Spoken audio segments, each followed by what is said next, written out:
무엇이 문제인가라고 하는 이제 큰 그런 문제 제기하고, 그러면 어떻게 할 것인가? 이렇게 뭐 진단과 처방이라고 할까요? 이제 그렇게 두 개로 나눠 봤습니다. 저는 윤석열 정부 취임이 이제 갓 100일이 좀 지났죠. 뭐 상당히 중요한 그런 성과들이 있었다고 생각을 합니다.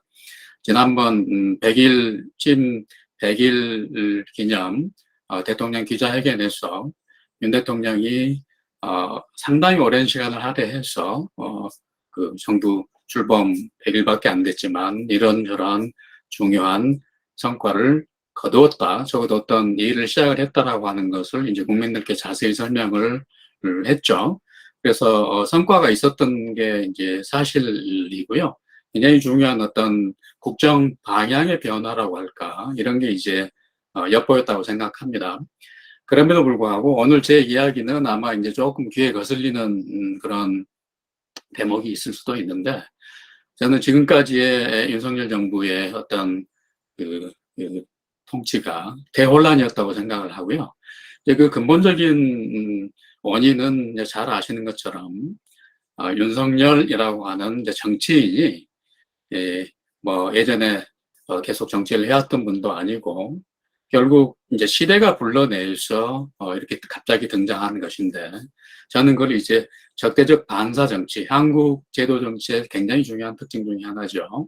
그래서 불러내서 이제 나온 분이고, 그런 점에서 이제 수동적인 어떤 프레지던시라고 하는 특징을 가지고 있는 데다가 한 100일 이렇게 쭉 진행되는 걸 보니까 그 정치의 그 정당 일에 관여하지 않는다라고 하는 그런 외면적인 태도를 보이면서, 그런 의미에서 이제 굉장히 수동적인 자세를 취하는데, 굉장히 또 한 측면에서는 비판적으로 이야기를 하자면 좀 권위적인 태도를 보이기도 해요. 그래서 수동적이면서 권위적인 그런 모습이라고 하는 것이 일종의 형용 모순이라고 할 수 있는데, 이제 제가 보기에는 그런 측면이 있다고 하는 것입니다. 그래서 자신을 불러낸 오늘날의 시대 정신이 무엇이며, 그 다음에 이제 우파 정부로 자리매김을 해야 될 텐데, 윤석열 정부가 세계사의 흐름, 한국사의 조류에서 자신이 어떤 위치에 서 있고 어디로 가야 하는가에 대한 명료한 인식이 적어도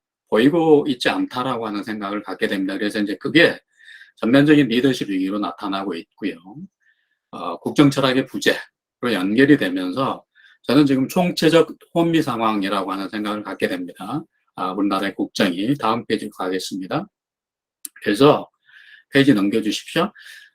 예, 그래서 이렇게 이제 총체적 혼란 상황인 이유가, 그래서 이제 국가 철학이 이제 부재인 증거를 그 뭐 여러 가지 숱하게 적시할 수 있겠습니다만은 딱 한 가지만 말씀을 드리면, 윤석열 대통령이 자신의 어떤 치세, 화두로 자유를 생각을 하고 있는 것으로 판단이 되죠. 그래서 대통령 취임사에서는 35번, 그다음에 바로 얼마 전에 광복절 기념사에서는 무려 33번이나 자유를 강조했어요. 그런데 이분이, 그러니까 이제 이 직전 정부였던 문재인 정부하고 비교하면, 문재인 전 대통령은 자신의 중요 그 연설에서 자유를 거의 언급을 하지 않았거나, 뭐 언급을 하더라도 뭐 한 번 정도 지나가면서 이런 식으로 이제 제가 기억을 하는데요. 굉장히 중대한 그 차이가 있는 것이죠. 그러니까 화두라고 이제 제가 말씀드린 이유가 있습니다. 그런데 제가 비판적으로 좀 문제를 제기하자면, 거기 어떤 구체적으로 미래지향적인 국민들이 보시기에 손에 잡히는 어떤 실체적인 내용이 있는가라고 하는 것을 묻게 됩니다. 그래서 자유를 강조하시는 대통령의 이야기를 쭉 듣다 보면, 이분이 그 아마 이전 정부에서 폄하되거나 경시되어 왔던 자유민주주의를 복원하려고 하는 것 아닌가라고 하는 그런 생각을, 상식적인 생각을 갖게 되는데, 그럼에도 불구하고 그것이 손에 꽉 잡히는 게 없다라고 하는 것입니다. 그래서 이제 또 이 문제를 달리 표현을 해보면 100가지가 넘는 국정 목표를 제시를 해 놨습니다. 그런데 그 각 가지의 국정 목표들이 굉장히 이제 미사일 욕구로 가득한데, 이것을 꿰뚫고 그러는, 그것을 이어주는, 그러니까 자유민주주의를 만약 강조하고자 했다면 이 윤석열 정부의 어떤 핵심 정체성으로 삼고자 했다면 그 한 110가지 되는 국정 목표를 이 자유민주주의가, 그러니까 윤석열 브랜드의 자유민주주의가 일위 간주하고 있다라고 하는 구체적인 어떤 정책 플랫폼을 내놓아야 되는데 그렇지 못하다라고 하는 생각을 하게 됩니다. 그래서 당연히 어떤 의문이 드냐면, 그러면 한국 보수가 이제 윤석열 정부 이전에 한국 보수가 적어도 그러니까 한국 사회의 주류로 계속 작동해왔던 한국 보수에게 쏟아졌던 어떤 비판이 있는데, 이걸 제 식으로 표현하면 냉전반공주의와 천민자본주의의 결합의 형태. 그래서 우리가 이제 수구적 자유주의라고 말할 수밖에 없는 그런 모습을 시대적인 한계 때문이라도 그 대부분의 한국 보수 정부가 보여왔는데, 그것과 차별화되는 어떤 미래지향적이고 전향적인 모습이 있는가? 네, 이런 생각을 갖게 되고요. 그래서 만약 대통령이 자유를 화두로 내 걸고 싶었다면, 우리 이 세미나가 이제 공동체 한반도 선진의 재단의 공동체 자유주의 세미나이기도 하고요. 만약 자유를 화두로 내세웠다면 공동체 자유주의 외에 어떤 대안이 있는가? 이런 것들이 분명하게 드러나 있지 않다라고 하는 생각을 갖게 되고요.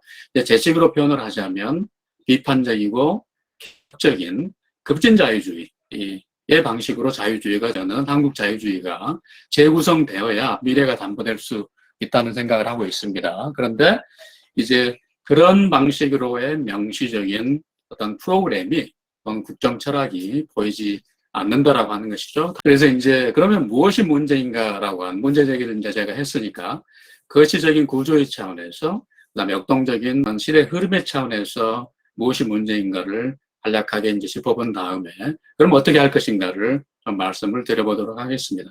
이건 뭐 이제 그 여러 선생님들께서 너무 잘 아시는 사항들이죠. 지금 세계 질서가 이제 급변 상황에 있고요. 그것을 뭐 어떤 식으로 표현하든지 간에 국제 가버넌스, 2차 세계대전 이후에 굳건하게 정립되어 왔던 국제 가버넌스가 산산이 붕괴되고 있는 그런 상황이고요.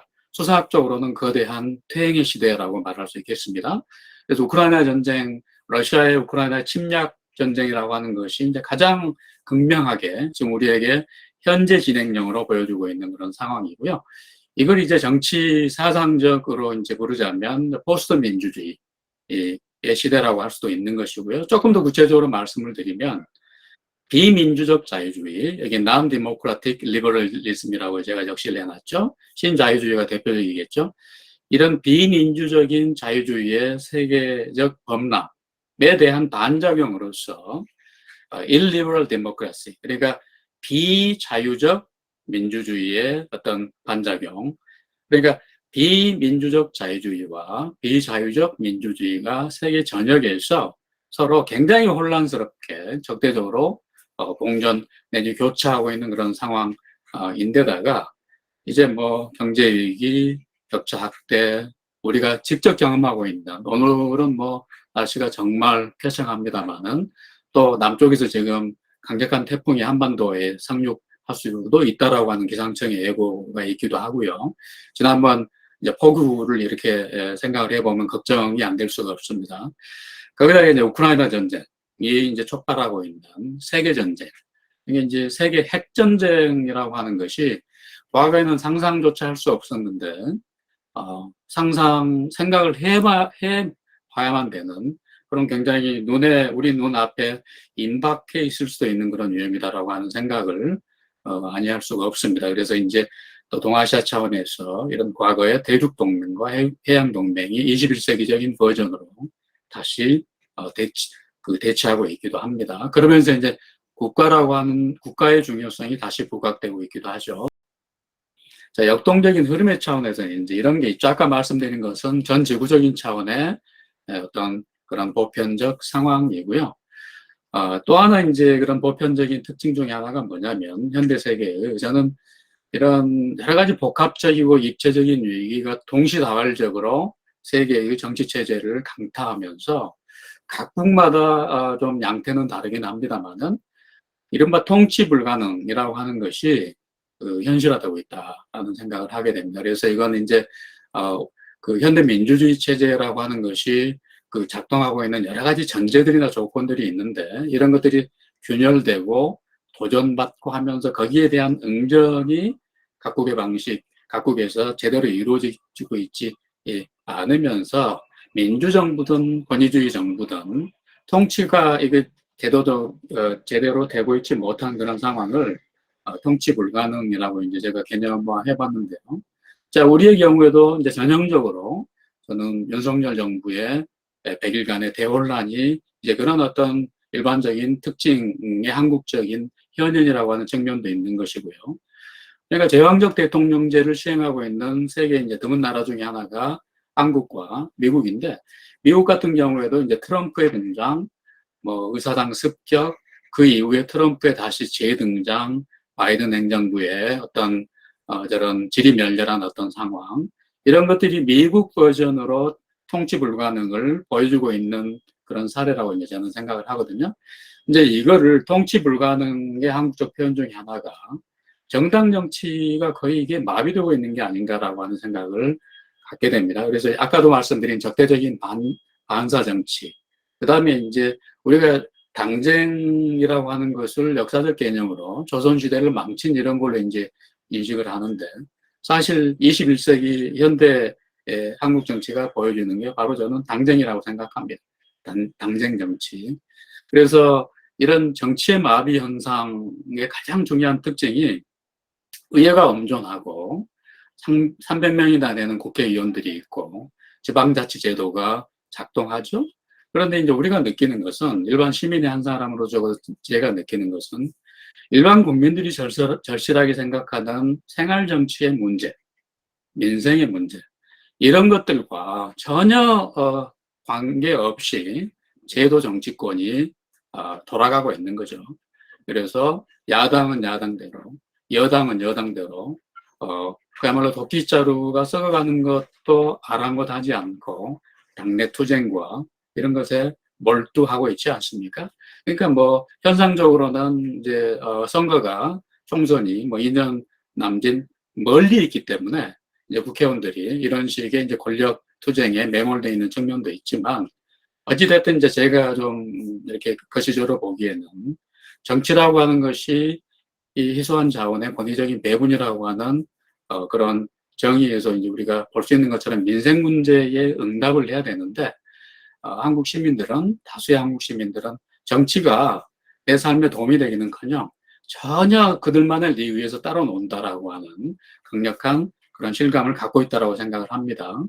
그건 이제 뭐 선거제도의 문제, 공천권의 문제, 당내 민주주의의 형해와 그다음에 이제 지역주의 정치 등이 부른, 저는 이제 그걸 게토 정치라고 부르고 싶습니다. 게토라고 하는 것은 유대인들은 타이에 의해서 한 작은 지역에 이렇게 강제 격리되었지만, 지금의 한국 제도 정치는 여당, 야당을 불문하고 자신들의 뜻에 의해서 일반 국민들과 상관없는 여의도라고 하는 게토에 매몰된 그들만의 리그에 몰입해 있죠.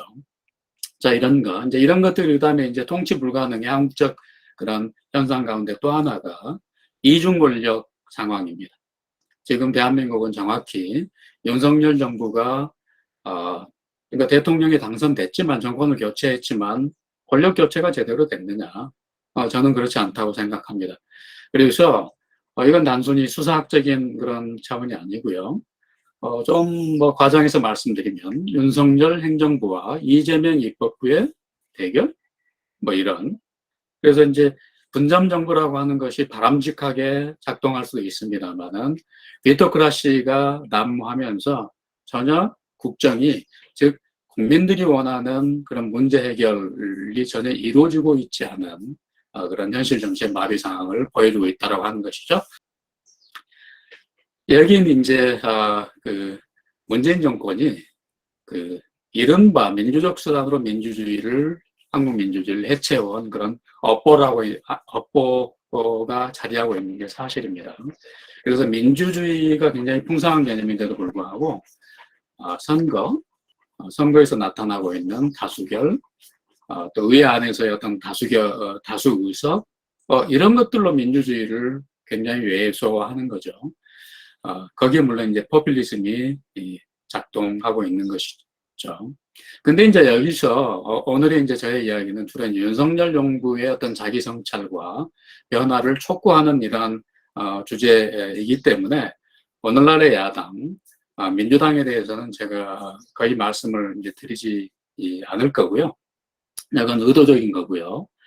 그렇다고 해서 제가 이제 비판적인 생각이 없는 것은 아니라고 하는 거 짐작하실 겁니다. 그런데 이제 민주당에 대한 언급을 우리가 할 때도 저는 이 부분은 굉장히 특히 이제 한국의 이제 보수에 해당되는 시민들이 염두에 반드시 둬야 하는 사항이 있다고 생각합니다. 그건 뭐냐면 제가 이제 그걸 이재명 체제라고 부르겠습니다. 이재명 레짐인데요. 이재명 레짐도 트럼프 레짐처럼 트럼프가 왜 등장했나요? 트럼프가 이제 온갖 문제가 많은 그런 인물이지만 다수의 미국 시민들이 자유로운 의사로 트럼프를 대통령으로 뽑은 것이죠. 마찬가지로 이재명 민주당 대표도 다수의 민주당 당원들 또는 민주당 당원들은 아니지만 민주당을 지지하는 또는 윤석열 정부에 반대하는 한국 국민들, 다수의 한국 국민들이 이재명 레짐을 대안으로 선택을 한 것입니다. 그걸 자발적인 의지로 선택했다라고 하는 것을 항상 우리는 염두에 둬야 된다고 생각을 합니다. 그래야 이제 우리가 제대로 된 토론이 가능한 거죠. 그 다음에 이제 무엇이 문제인가라고 이제 물을 때 또 어떤 치명적인 그런 문제가 있냐면 미국 정치와 한국 정치가 이렇게 동행하고 있는 측면이 있고 상당히 흥미롭게도 이제 미국의 공화당 아까 이제 트럼프 제가 말씀드렸는데 미국의 공화당과 한국의 민주당 그다음에 한국의 국민의힘과 미국의 민주당 사이에 적어도 현상적으로 제가 이념이 비슷하다는 말씀이 아니고요. 현상적으로 나타나는 그러니까 집권 여당이 지리멸렬하고 강력한 야당이 존재하고 의회 다수석을 차지하고 있는 그다음에 국민 다수의 강력한 지지를 누리고 있는 잠재적인 차기 대통령 후보자가 야당에 존재한다라고 하니 이런 것들이 이제 두루두루 제가 미국 정치와 한국 정치의 동조 현상이라고 말씀드린 건데요. 이제 그건 뭐 현상적인 것일 수도 있는데 굉장히 근본적인 차이가 미국과 한국 사이에 있습니다. 그건 뭐냐면 미국은 민주당과 공화당이 그야말로 사생결단의 진영 대결을 하고 있죠.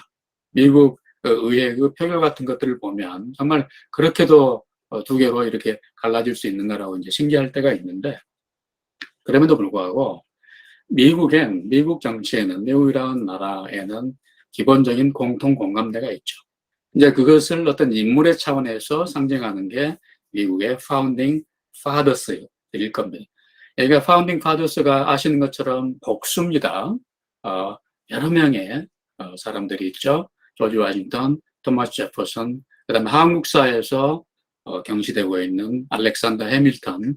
제가 생각하기에는 오늘날의 미국의 설계자 중에 가장 중요한 내용적으로 가장 중요한 분 가운데 하나는 저는 알렉산더 해밀턴이라고 생각을 하는데, 자 어쨌든 그래서 미국에는 어떤 미국이라고 하는 국채에는 그런 정파의 차이에도 불구하고 미국 시민이라면 인정하는 공통 기반이 있다 이 말이죠. 근데 현대 대한민국에 2022년의 대한민국에 그게 과연 있느냐? 저는 이제 그걸 묻고 싶고요. 그걸 이제 공화국 대한민국의 어떤 형상에 대한 국민 공감대가 있느냐라고 하는 그런 질문입니다. 그래서 그게 왜 없어라고 이제 반문하실 수 있겠지만 그것을 아주 그 드라마틱하게 저는 보여주고 있는 사례가 우리 대한민국의 화폐 나오는 초상, 그 다음에 국가 상징 거리인 광화문 거리에 두 개의 동상. 다 이게 조선시대 인물들이거든요. 거기에 대한민국을 상징하는 인물들이 있는, 이게 이제 다른 국가들하고 차별화되는 우리 대한민국이 위대한 성취를 이루었고, 세계 10대 경제 강국이고, 세계 뭐 7대 무역 대국이고, 뭐 등등등등 여러 가지, 문화 강국이기도 하고요. 매력 국가이기도 하고, 이럼에도 불구하고 국가 철학의 차원에서 치명적인 어떤, 결여, 가 있는 것이죠. 이게 이제 윤석열 정부의 행로를 또 앞으로 뭐 민주당 정부가 5년 후에 들어선다고 해도 직면하게 될 공통의 문제 상황인 것입니다. 국민 공감대의 부재라고 하는 대한민국 국가 정체성의 부재라고 하는 자, 그래서 끝나지 않는 역사 전쟁이 계속되고 있는 것이고요. 그래서 이제 좌파 쪽에서는 100년 전쟁이라고 하는 표현을 쓰는데 뭐 그건 저는 과언이 아니라고 생각합니다. 그래서 역사 전쟁이 진행되고 있는 것이고요.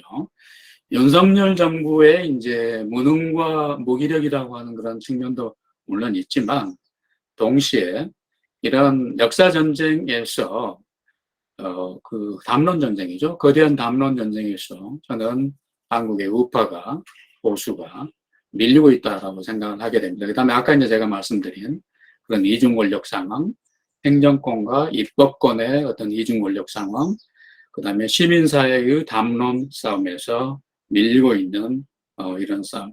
그래서 이제 안토니오 그람시가 마크스주의 사상가이긴 합니다만은 저는 굉장히 중요한 통찰 현대사회를 진단하는데 중요한 통찰을 제공하고 있기 때문에 뭐 오늘날 일반화되어 있는 개념이기도 하고요. 자, 국가 권력을 이제 막수주의자 관점에서 보면 일거에 탈취하는 그런 기동전, 그런 혁명을 기동전이라고 그람시가 부르죠. 그다음에 이제 기동전이라고 하는 것이 그 막스를 포함한 모든 막수주의 사상가들과 실천가들이 기동전의 망상을 꿈꿨는데 그람시는 그건 망상에 지나지 않는다라고 확고하게 인식한 거의 유일무이한 또는 최초의 막스주의 사상가죠. 그래서 그람시는 이제 막스주의자이기 때문에 그런 그 사회주의 공산주의 혁명을 성취하기 위해서 그러면 기동전이 불가능한 상황에서 어떻게 해야 되느냐.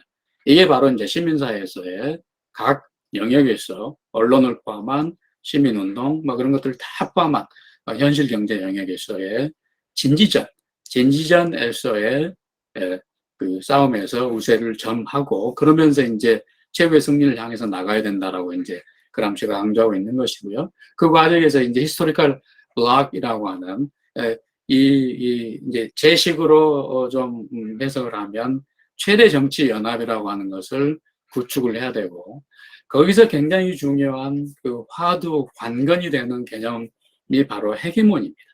그래서 헤게모니를 이제 레닌식으로 주도권 내는 지배권의 형태로 이제 단선적으로 쓸 수도 있지만 그람시의 이제 기여라고 하는 것은 어떤 그 레짐이 헤게모니를 행사하기 위해서는 물리력이라고 하는 힘이 분명히 있어야 되고요.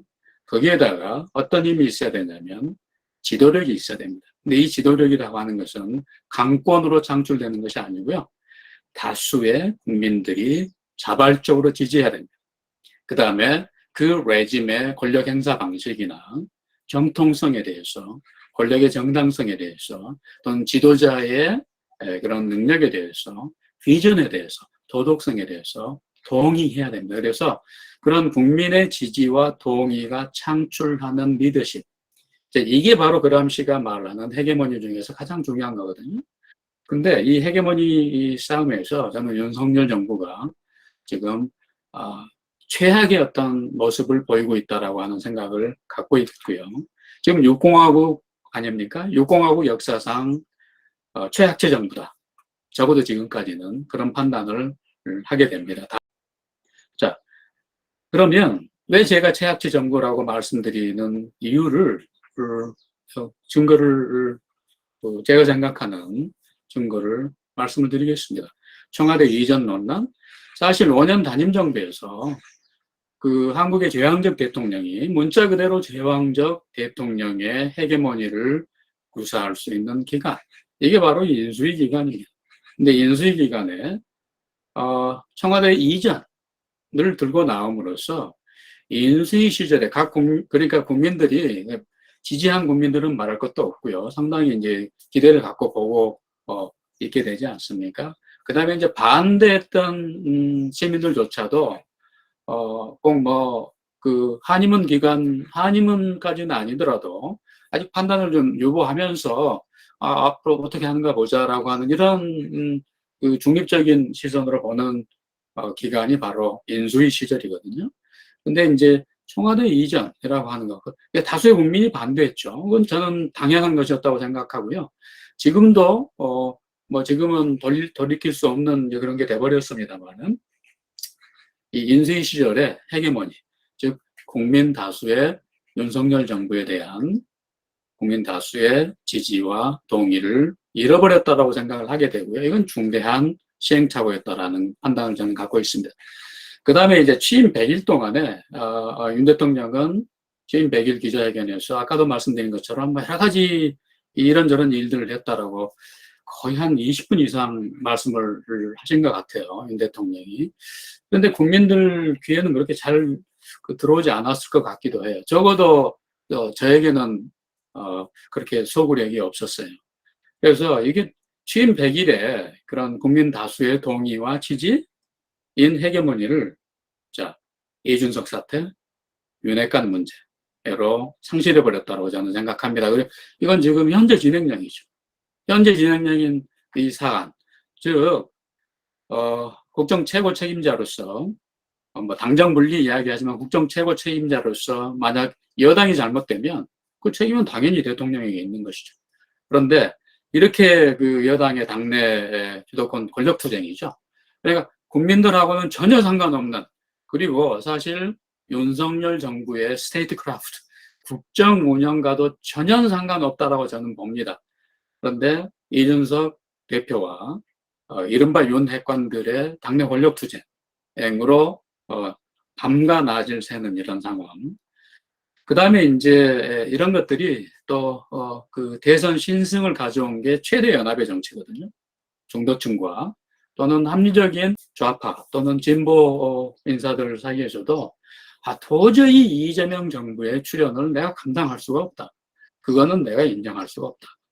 라고 하는 분들이 다수가 있었다고 저는 생각합니다. 그러니까 이런 분들이 모여서 윤석열 정부를 탄생시킨 건데, 인사 등등을 포함해서 지금까지 100일, 한 110일의 윤석열 정부의 행보가, 자, 합리적인 진보가 떠나가게 만들었죠.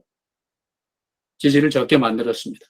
그 다음에 이제 중도층, 15%에서 국민 전부의 15%에서 20%에 흐르는 모든 선거에서, 특히 이제 대선에서는 국민들이 바로 중도층이거든요. 그러니까 중도층을 다 실망하게 만들었고, 지금 상황은 어떤 상황이냐면, 자, 보수 진영, 우파에서도 실망하고 지지를 잡고 떠나게 되는, 지금 떠나고 있는 그런 상황이라고 생각을 합니다. 자, 그럼 이게 왜 이렇게 심각하냐면, 인수위 기간은 취임 100일을 예고하죠.